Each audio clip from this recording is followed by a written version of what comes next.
Silence feels safer, but it protects the problem when no one names reality. And that is a problem. So today we're going to be talking about why we want to be strategic and not silent, even though for a lot of us, silence comes naturally and it even feels neutral. But I want you guys to really start to think about that when we are silent, we actually can be enabling, we can be perpetuating the problem.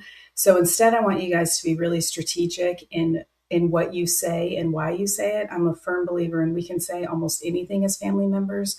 We just have to be aware of our tone, our timing, our affect. And as long as we can really harness that, then we can say anything we want. So when nobody names reality, then secrecy and false peace and resentment, they have a place to grow. And believe me, they do. And I'm sure you guys have experienced this. The goal is not for confrontation. It's not to people please. It's not to give a false sense of peace. We want to speak up so that we can be strategically in, we want to influence our loved ones. We want to engage in effective self-care. And as family members, we have a tendency to think that we need to be a doormat, or we have a tendency to think we need to be the punching bag simply so that we don't get sucked into the bad guy role. And I want you guys to recognize there's a massive difference between being the bad guy and being accused of the bad guy. So, as family members, we will not be able to maintain our physical health, our peace of mind, our mental health if we feel like our only options is silence and to be a pleasant doormat. So, I really want to push on that narrative that a lot of people unfortunately have. When we are speaking up, we're asking for clarity, we're asking for connection. And once we have clarity and connection, then natural consequences can actually land. And so before you guys have any of these conversations, I want you to be able to pick one outcome per conversation. And so the outcome could be you want more clarity. It could mean that you want more connection. It could mean that you're pushing for more safety. And when you're doing this, what happens is it actually lets your needs be met because perhaps you don't quite understand what a situation entails, and therefore you don't know what boundaries you want to hold. You're not really sure if this is a safe situation for you or your kids or anyone else. And so, again, we can come in with this huge amount of fear and then we miss the ability to connect. So when we recognize, hey, I have needs too, and I want to know what those are, and we can really put them in the bucket of clarity, connection, or safety, then we feel more empowered to speak up. And so I want you guys, whenever you're speaking up, I want you to start with understanding. So if you can have an understanding tone, if you can have some kind of validating statement for them, chances are that defensiveness is they're going to be lower. Not only theirs, but yours too. So an example of this, you could be a quick empathy line could be, hey, I know you enjoy going out with your friends. I know you have a good time. I know it's important to you. And I just want to make sure that when you come home that you're quiet. And so you can hear on this that you're asking for clarification. It's a simple request and it's one little thing. A lot of times people have a hard time doing this because they'll say, well, they're not going to be quiet when they come home. It's just going to make me mad. It's going to pick a fight. And so I want you guys to think about this as the long game. And so in the long game, when you ask for this request, even though in your heart of hearts, you know this is probably not going to happen, this request is probably not going to be held. Chances are when you say it with an understanding tone, hey, I know you enjoy going out. I know it's important to you. I know you like having fun. And when you come home, can you make sure that, that you're quiet, that you don't wake anyone up in the house? They're probably going to say, yeah, it's fine. Or and maybe they will be quiet. Who knows? But what happens there is, and I'm just using this as an example, it could be any ask. But once you give this request and you give it in a pretty understanding tone, chances are you're going to get a yes, even if it's a placated yes, but it sets you up for the next request. It sets you up for being able to let a natural consequence actually come to the forefront, where if you were silent, we wouldn't have had the ability for that natural consequence. So I want you guys, when you're having these, I want you to be able to say what you want. I don't want you to start with what you don't want. I don't want you to lecture. I don't want you to use this as a time to unload your pain or your frustration, which is really common because sometimes what happens is we hold and hold and hold, which is another reason why I don't want you guys to be silent. And then once we actually feel like we have their attention or we have a captive audience, then everything we've been holding in accidentally slips out. So again, I want you guys to be really strategic in being able to make sure that you don't fall victim to that. The other thing I want you guys to do is I want you to set everyone up for an easy yes. And if we can make success attainable, then chances are it's going to happen again. So we want to make sure that we can ask for just one thing at a time. It's easy to remember just one thing. It feels less overwhelming for us and it feels less overwhelming for them. So in the example I gave, do you mind just being quiet when you come home. That's just one thing. I'm not asking what time you're going to be home. I'm not asking, are you going to drive? Is Brian going to drive? I'm not asking, Brian is the fictitious person in my name, by the way, in the story. That's where that name came from. But I'm not asking any of those things. I'm simply saying, can you be quiet? And chances are I'm going to get a yes on that. Whether it happens or not, I don't know. So when we can just ask for these simple things, it produces more motivation and less shame for everybody. The other thing I want you guys to do is I want you to hold your boundary as your action, not their assignment. And so I don't want this to look like, I want it to look like you're able to hold the boundary that you're gonna maintain, the behavioral boundary that you're gonna maintain based on if the pattern continues or not. So a lot of times we put a boundary as a rule, or we put a boundary on what they can and can't do. That's not a boundary. A boundary is what I can do, what I'm able to do physically, emotionally. And so when we put that request out there, then in our own mind, we recognize, okay, this is a boundary that I may need to hold. It's just a request that I've thrown out, but maybe it turns into a boundary. We want to make sure that we're using a calm tone of voice, and we don't want to have any ultimatums in here. Ultimatums don't work. The other thing that we want to keep in our mind is if the tension starts to rise, we want to get out of there quickly. We want to be able to put a pause in there. We can say something about revisiting the topic later. We can certainly align in the fact of, hey, neither one of us really, both of us have long days. Neither one of us want to fight. Let's come back and revisit this later. Or we could do something along the lines of, hey, I hope we have a good weekend. Let's just table this. We can come back to it later. And so at that point, what we're doing is we're protecting the relationship, which is what we want to do. The other thing when we're being strategic and not silent is we want to reinforce any honesty or any accountability immediately. So even if they say, I don't know if I can come home quiet, I mean, I can't help if the dog barks, then you can even say, I appreciate your honesty. You make a really good point. Sometimes the dog does bark. And so at this point, we have become a receiver of something that might be hard to hear. We're not arguing. We're not rolling our eyes. And so we've become someone that they can then be more honest with. And again, we are setting the stage for our success as well as theirs. And our success might mean at this point, we need to hold a firmer boundary later on. But if we're not open about it, we can't put these dots in place. So that's how we want to do on that one. And again, we really want to hold the relationship as our number one. We want to protect the relationship wherever we can. And so if we can recognize progress, any progress, even if it's slow, then that's going to support the relationship. And so here's your recipe for this when you're moving away from silence and you're moving into strategic. You're going to be empathetic. You're going to use an empathetic understanding line. You're going to ask for one thing at a time, just one request. Next thing you're going to do is you're going to pause if it gets heated. You're going to exit if you need to. If you don't have to exit, then you're going to reinforce the progress. And so always remember, we want to be strategic. Strategy beats silence almost any time. And so if you guys have any questions on that, I'm happy to answer them. We'll wait just a little bit because I know there's a bit of a delay. How to deal with a person that has no contact. I think on that one, without having much background, I think if they're choosing to have no contact for whatever reason, and a lot of times people do this once we've set a boundary and we're holding this boundary that they don't like, or it's difficult for them, or they're even trying to use it as a form of manipulation, then we really want to hold tight. We don't want to push on that. It sets the stage for them to be able to withdraw their attention, their relationship, whatever it is, as a form of manipulation. So if they have no contact with you because they're choosing this, then I would sit tight. I think you could certainly once in a while, and without knowing the context of why the no contact is there, once in a while you could send a text message, you could send something that's neutral, but for the most part, I would say we just want to sit tight on that.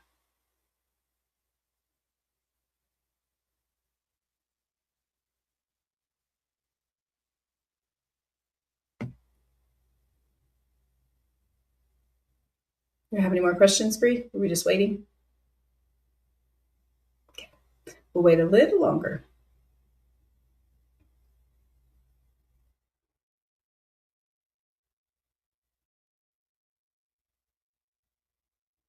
Okay. So in closing then, and if you guys have a question, just pop it up and I'll be happy to answer it. But I want you guys to think about, a lot of times we do see silence as a neutral thing and if we don't know what to say, then be silent. I would rather you be silent than pick a fight. I would rather you be silent than, go into the bad guy role simply because you think, oh, I shouldn't be quiet. But the point of today is I want you guys to think about when we are silent, it is not neutral. It can definitely turn into an enabling stance. It can turn into an approval simply because I'm not saying anything. Or it can turn into them saying something negative about you're never happy or they can never please you or it's never good enough. And so when we actually start to implement some form of verbal conversation, it forces the connection. It also sets us up for being able to really, whatever I say on Tuesday, it might be relevant for me helping change on Friday. If I don't say anything on Tuesday, then when Friday comes, I can't use that as a marker for whatever change or whatever boundary or whatever natural consequence may happen later on. And they always do. I mean, if you guys know, you guys have been living this long enough, they always come. And so if you mess up, if you do something that you're like, oh, I missed that chance, you'll get another chance. Don't be super hard on yourself. The harder you are on yourself, the more stressed you're going to be, the less you're going to be regulated, the less you're going to be able to access the part of your brain that I want you to be able to access. So just take it slow, but recognize, say what you can say. You're going for clarity, you're going for safety, you're going for connection. Okay. Any other questions? Oh, one more. What do you do on nights when they drive home drunk and you are very angry? Is it okay? Oh, I can't see that last part. Is it okay to avoid them until they aren't drunk? Absolutely. And that's a great question. And I would always avoid until they aren't drunk. And there's a difference between they've had something to drink and drunk. Don't have any kind of hard conversation when they're drunk. If they've had a little something to drink, sometimes the conversations actually go better because they're not agitated or they don't see you as a block to them starting to drink. But when they drive home drunk and you're super mad, that's not the time for a conversation. I think you can certainly have that conversation the next day, but also this is a good example of being able to, you might have to set a boundary there, or even just being able to hold a request in there as far as, hey, I appreciate it if you don't drive drunk. I'm sure you've already done this 100 times. But what it does is it sets it up for any boundary that might need to happen later, which it might be, whatever it might be. And I don't want to give legal advice because I'm not a lawyer, but whatever, if you went to an attorney, then whatever the attorney would advise you on to be able to protect legally you or financially or whatever that might be. But once you give the request and then you have the conversation when they're not drunk, it does pave the way for whatever boundary, whatever action you need to set later on that protects you and the family. My boundary was not going to pick you up. It's really hard for me to read this. Sorry, guys. When there's drinking and now they are stuck. I don't know how to make this bigger. There we go. Nope, that's not it.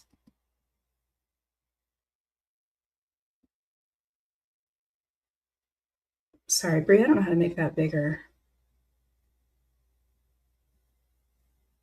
Let's see. My boundary was not going to pick them up, but they're not drinking. And now that they said that they're interested in them getting a ride, they're coming to stay there and saying I failed them. That's manipulation. So am I right? Am I right to continue to hold my boundary? Absolutely. That's manipulation. Whenever we hold a limit, and that's exactly what happened here, is you held a limit that they don't like. And so they're putting it on you. They're blaming it on you. And remember, blame is just discharge of pain. And then, so what happens is when they blame you, now you become in the hot seat. It's your problem. You failed me. You need to fix it. That is addiction 101. So hold your boundary. You haven't done anything wrong. You're basically just saying, this is what I will and what I won't do. And then you're sticking to that. They're not going to like it, and that's okay. They don't have to like it because people change when it's too uncomfortable not to change. And what you're doing here is you're letting the natural consequence land where it needs to land. Their life is becoming more unmanageable, which is what we want. They definitely try to make our lives less manageable when their lives become unmanageable. And that, I'm not saying that's true for everyone, but that's true for most people. And some of it just happens, and some of it is they intentionally try to push it our way so that if our life becomes more unmanageable, chances are we're more willing to help their life stay manageable. And I would say manageable in air quotes. So that's a great boundary. Hold it. And when they push back on boundaries like that, I want you guys to really say to yourself, okay, I'm doing something right, because they wouldn't be stomping their feet and pushing back this far if it wasn't disrupting them. But we're not going to hold boundaries to only disrupt them. We're going to hold boundaries to keep our sanity. And this is the strategy for our boundaries, not engaging their behavior, drinking, correct therapy. And this is the strategy for our boundaries. Our boundaries are to keep us safe. It's to keep us mentally intact. And we not engaging on their behavior, drinking, or yes, or their therapy. That's correct. Because when we start to do their work, they don't have to do it, and our lives become overwhelming and unmanageable.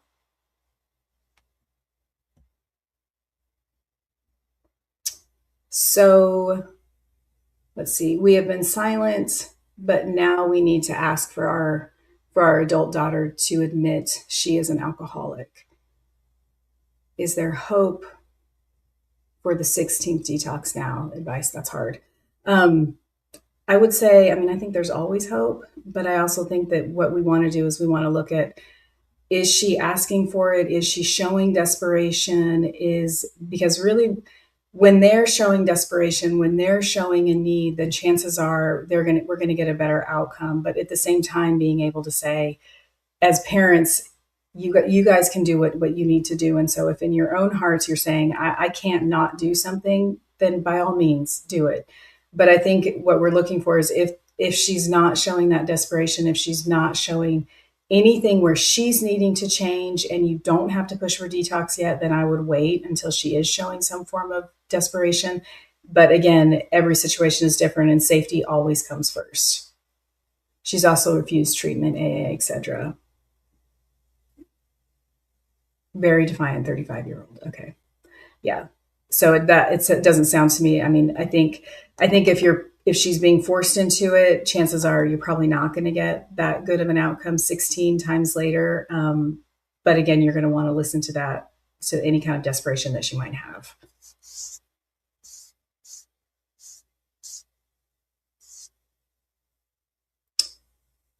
Let's see.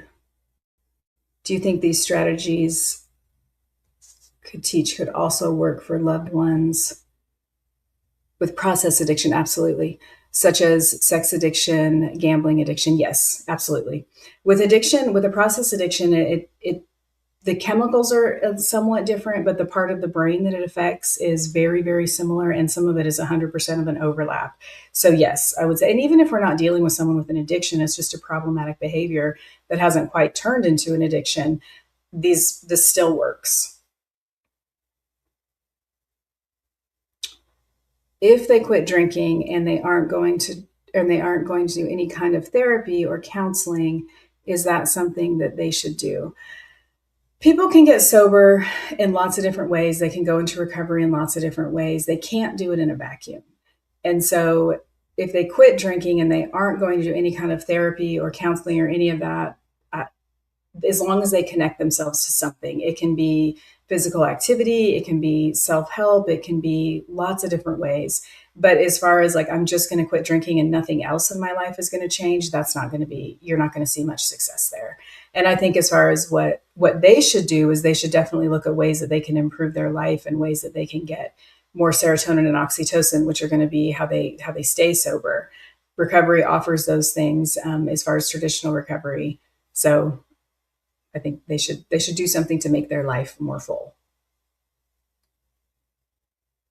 Are there any tips on how to manage my anger and feelings of the defeat when he's out there drinking? Yeah, I get that. 5 to 6 nights a week. In this, I would say your anger and resentment. Basically, when we feel angry, anger is always about three strong emotions in the background. It can be a combination of any of them, but it's fear, pain, and powerlessness. And so when he's drinking, chances are you feel powerless. You probably feel fear. You might, definitely feel pain in there. So what I would do on that is I would be handling those emotions in the background, whatever those actual emotions are, those need to be addressed. And so the other thing that happens with resentment is that we're breaking our own boundaries. And so we're allowing things that we don't want to allow. And with kids and with marriage and with a life that is so intertwined together, this is not an easy fix. And so I don't like it when people say, just leave or do this or do that, because it's never, ever that easy. And so I would say for you, really address those three emotions: the pain, the powerlessness, and the fear. Get those in a place where you can manage those emotions. After those are in a good spot, then I would want you to think about, What is it that I am participating in that is just really making me mad? And then figure out ways to not participate in that. And without knowing more on that specific story, I can't give you examples of what that might look like, but chances are they are there. I don't know what they are. Sometimes they're small, sometimes they're big.